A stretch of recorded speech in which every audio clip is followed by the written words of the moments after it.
I recently had a conversation with my neighbor, who worked in the authorities in Moscow and the surrounding region. As we spoke, the TV was on in the background, and I overheard Prokopenko talking about paranormal phenomena on REN TV. That is when my neighbor shared a strange story from his police experience. This one happened in the 90s. A group of young people, mostly students and those just starting their careers, had a peculiar hobby. They would randomly point to regions close to Moscow on a map, then go on what they called a micro-hike. They would drive to these areas, park their cars, and take short treks, looping through forests or nearby areas, sometimes spending 1 or 2 nights before heading back.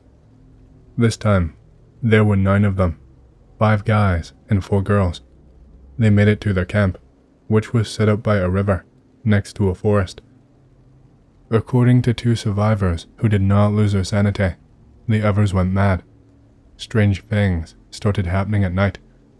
The trees rustled without any wind, flashes of light appeared, and there were strange movements in the woods. It lasted for about 30 minutes, and many of them were too frightened to sleep until the morning came. At daybreak, the group decided to return to their cars immediately since the girls were all panicking. They packed up and started walking back. As they continued on their route, their mood slowly improved. One of the group members speculated that there might be a military base nearby, and that what they witnessed was just a night exercise, maybe a forced march through the forest. As they walked in small groups, talking about various topics, one of the survivors recalls the next part vividly. I was walking with Max, discussing how cool it would be to get a UAZ van for the group. Suddenly, about 3 meters to my left, Kolyan collapsed. He simply fell face down, as if he tripped. At first, we thought Kolyan had just tripped. Marinka, who was walking with him, tried to lift him up, but he struggled. We assumed it was a joke until Marinka screamed. We were closest, so we rushed over, and the others soon followed. That is when we saw it. Kolyan was dead. His face was a strange, deep burgundy, almost crimson. His eyes were bulging, and the blood was oozing from them, as well as from his ears. It looked like the pressure in his head had suddenly spiked, and instantly. None of us had any medical training, so we could not say for sure what happened. Then things got worse. The girls were crying and panicking. We tried to stay calm and figure out what to do. Someone suggested leaving his body in the forest with a few people to guard it from animals. Others wanted to carry him back to the cars on a stretcher, but it did not stop there. The forest grew unnervingly silent, with only the sound of the girl sobbing. Then, we saw birds and small animals suddenly fall from the trees. Max covered his ears with his hands and opened his mouth in a silent scream, then ran off, blindly crashing into trees and bushes. Soon, everyone started panicking. Some just sat there with their heads in their hands, sobbing. Others thrashed around on the ground, almost like they were having seizures. Only Olga and I stayed calm. We tried to help the others, but they either pushed us away or tried to hit us. Some even tried to bite us. Before long, some of them started bleeding from their eyes and ears. We could do nothing more, so we rushed to the cars. Soon after, the police arrived, and an investigation began with searches for the missing. Some were found within 2 kilometers of where we had been. 5 of them died, all showing the same symptoms and facial features as Kolyan. 2 survivors were found near the river, where they had set up camp. They were completely out of their minds, only able to moan and make unintelligible sounds. Experts found no drugs or other substances in the deceased or survivor systems, though a small amount of alcohol was present in their blood. The second story he told me took place along the Oka River during the Soviet era. The riverbed needed to be deepened and cleared because a barge carrying cargo to a nearby plant could not pass through. a floating dredge, and excavator were brought in to do the job. While working, the crew started finding small black balls on the riverbank among the debris. They were smooth, about 15 centimeters in diameter, and had a glass-like texture. The workers found 5 of these balls in total. Curious, they tried to break one open, but no matter how hard they tried, they couldn't. No marks or cracks appeared on the balls. When their supervisors noticed what they were doing, the balls were taken away from them. But things got even stranger. Downstream, 2 identical black logs were discovered. They were extremely smooth, possibly polished by time or water, with a few small depressions and symbols that looked like ancient Slavic writing carved into them. The logs were brought ashore, and once the dredging work was done, the plan was to call in experts because they believed the objects might be of historical significance. But that weekend, something disturbing happened. Most of the management went home, leaving just 4 workers and a guard behind. When the rest of the crew returned after the weekend, they found the bodies of the 4 workers, and they were unrecognizable. The bodies were gruesome. Many of them were missing limbs, and parts of their flesh appeared to have been torn out. But it wasn't just torn. It looked as though they had been burned with some kind of hot object. The blood and tissue around the wounds had been seared. The skin was dry and hardened, as though it had been exposed to extreme heat. The bodies were found near the same black log in a place with drinking tools like crowbars, chisels, and hammers. It was clear that, in their drunken state, the workers had tried to pry open the log, likely through one of the depressions. What was inside of it killed them. Inside the log was a hollow space, large enough for a person of athletic build, about 2 meters tall to fit. The walls of the cavity were stained with a dark, oily liquid that resembled petroleum. Once again, the authorities arrived to investigate, but before they could do much, they received orders from higher-ups to halt the investigation and cordon off the area.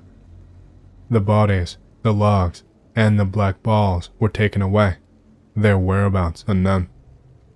Hey, I hope you've enjoyed the story so far. If you do and you want to hear more, please leave a like and subscribe to my channel, and leave a comment down below, as it lets the algorithm know that you like my content and it promotes it to more people. My goal for the channel is to hit 50,000 subscribers, and we're closing in fast, so thank you, and back to the stories. Okay X, I want to share an experience with you guys. I'm a long-time lurker, years, and figured maybe sharing my story could get some insight for myself, or maybe just to contribute to my favorite board, whatever. Okay, so, there are 2 things I want to share, the main experience and the dreams that followed. Sorry if this is shitty or not organized.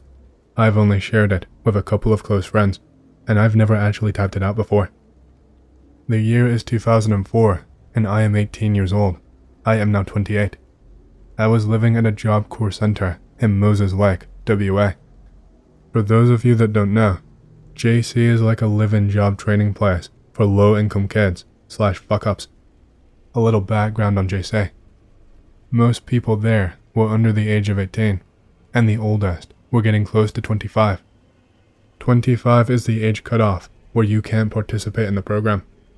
It was a large campus with 4 dorm buildings, 03, upper and lower, the girls' dorms, 06, 07, and 08, the male dorms. 07 and 08 were 1-level buildings, and I was living in dorm 06, which was the only male dorm that has 2 stories. We lived on the top floor, and the bottom floor held the computer room for the campus and various counselors' offices.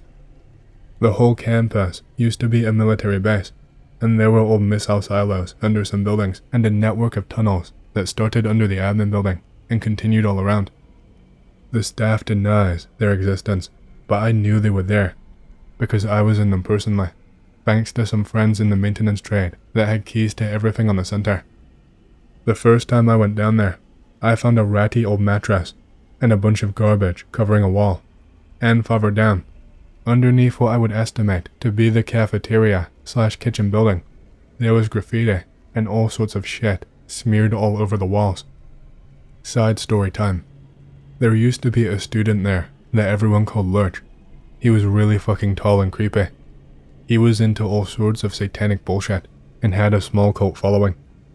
Him and some friends decided that they were going to tunnel from my dorm all the way across campus to the girls' dorm and kidnap and assault a female from there. Someone in the posse spilled the beans on his plan, and when staff opened up his locker, they found rope, shovels, tape, and all sorts of contraband. Fucking creepy. This all went down about 4 months before I got there. Anyway, continuing with my story, I would compare living there to like being in high school, but you live with everyone you went to school with. The same kinds of drama, cliques, BS, friendships, etc. My dorm was split into 2 sides, known as bays, north and south respectively. Each bay had 4 rooms, A, B, C, and D. Rooms B and C had 4 bunk beds, holding 8 people total. Room B had 2 beds, and was for leaders within the dorm, and room A was a single bed, for the leader of the bay. Okay, here is where everything begins. I am up late one night, way later than students are supposed to be. It was the weekend, I believe a Saturday night. I'm chilling in the commons room, living room of the dorm, dividing the bays, watching some TV. I could get away with a lot more than most students could, because I was much smarter, funny, and generally well liked. The weekend staff really did not care what I did, as long as I was not breaking shit or doing drugs. The weekend staff are peeps that come in and check on the dorms about once every couple of hours on the weekends and do head counts because the main staff is home. There are only 2 of them for the 4 dorms, so after they leave, you have lots of time to fuck around before they come back. Okay, so I am sitting there, watching some shitty TV, getting ready to head to bed. The show ends, and I turn off the TV. I am staring out through the window from the couch, pondering how I ended up as such a fuck up, when something catches my eye. I look to my right, down South Bay, and I see someone coming out of the bathroom. It is very strange, because I did not see anyone go in there, but whatever, I probably was watching TV.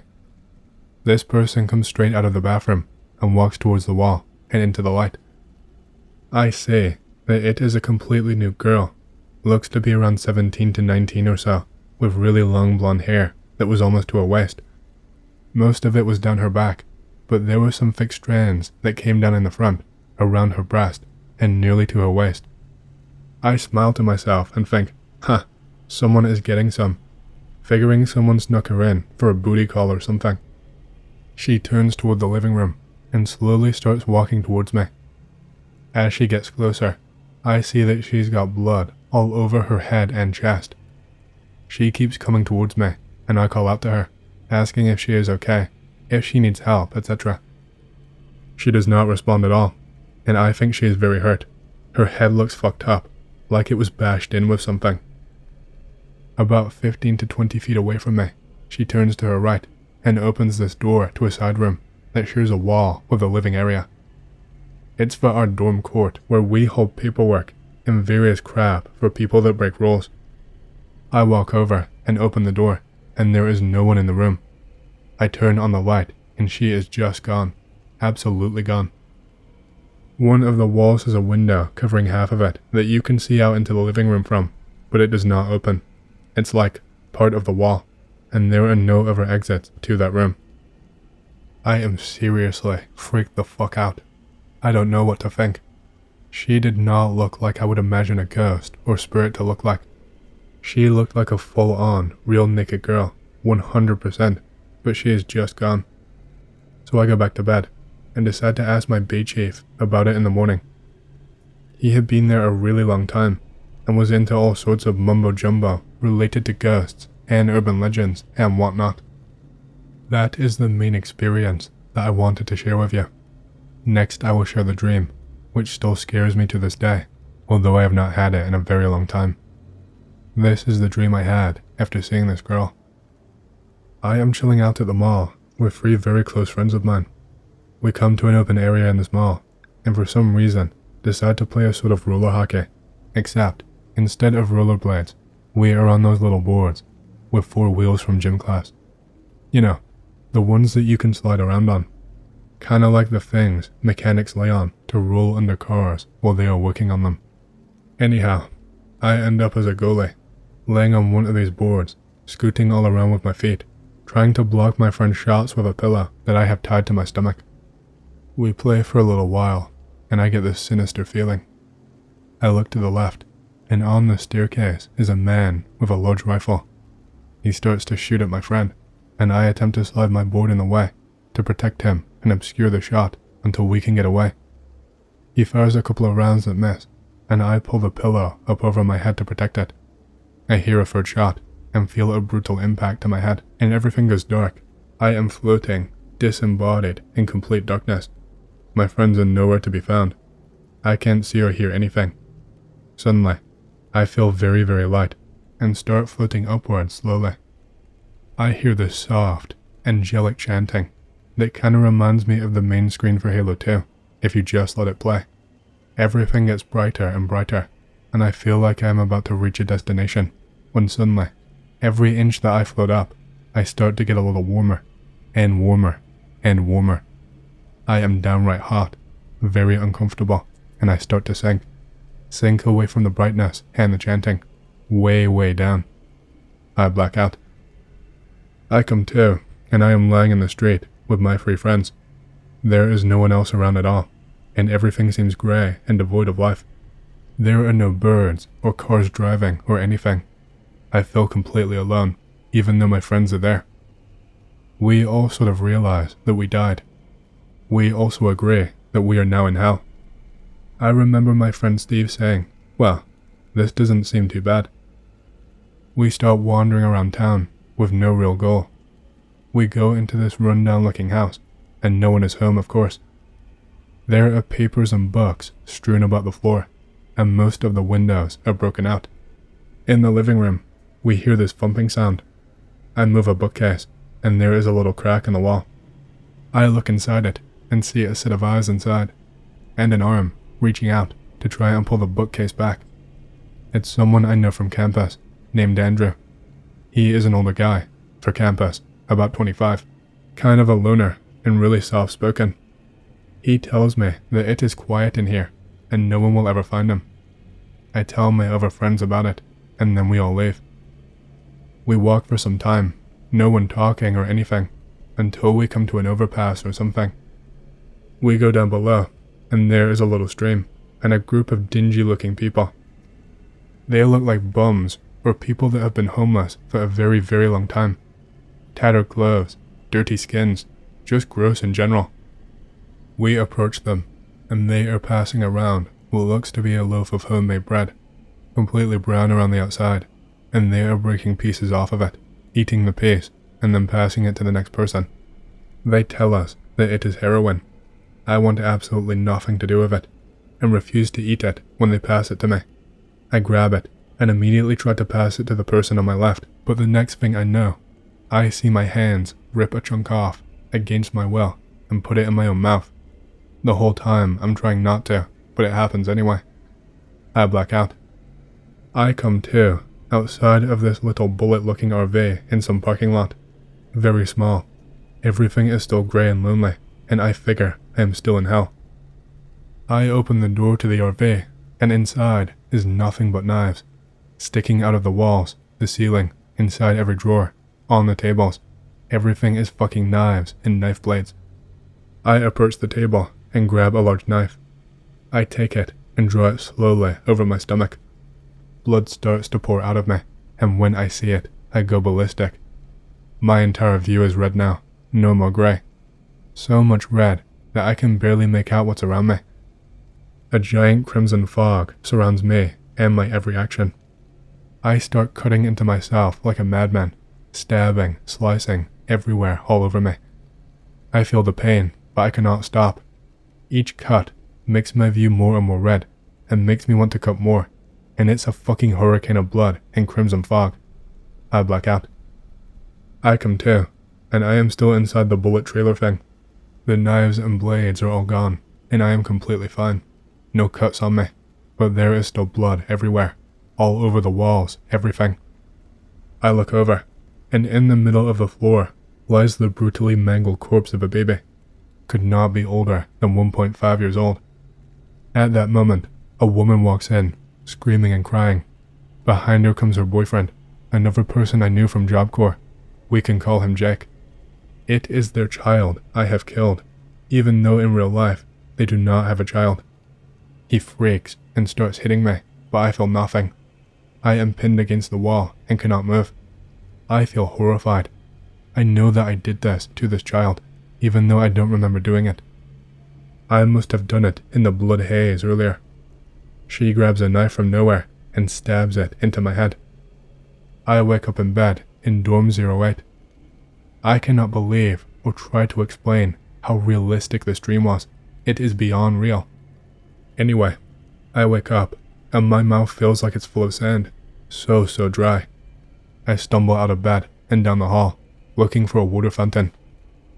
I see a couple of people still awake, playing a game or something on a console. The dorm staff are standing there by his office door, and he asks if I'm okay. I tell him that I really need water. He hollers for one of the students to go and get something, but I can't remember what.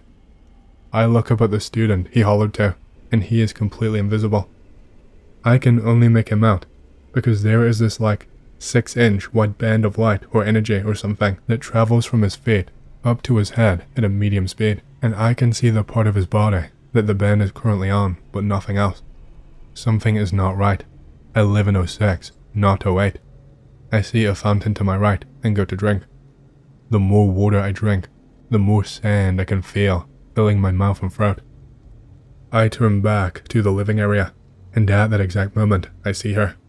The girl I talked about in my first experience, the real one. Her face is right next to me, practically touching it. Her hair is matted and grey-black now. In my face she screams. She screams so loud that her hair starts flying around her head, and I feel the wind on my face. But what she screamed was not loud at all. It came out as a very low whisper, right in my ear, clear as day. "We are watching you." And then I woke up for real, sweating bullets and cold as fuck. I had this exact same dream, down to every detail, every day, for almost 2 months. I thought I was going to go insane. Now for some creepy follow-up. The guy, Andrew, that in my dream, I found hiding in a wall in hell. He went AWOL from center about 3 weeks after the dream, and killed himself in town. He shot himself, and it wasn't in a wall or anything, but I still find it very odd. Jake, the person who held me down in hell for killing his baby with a knife, I found out 6 months later, from the time I first had the dream, that his girlfriend was pregnant at the time of the dream, and she had an abortion. They did not tell anyone they were pregnant, because they would have been kicked out of center, and they could not afford to raise a child anyway. He actually teared up when he heard me tell my dream, when I got to the part about the baby I killed. The girl that I saw before the dream.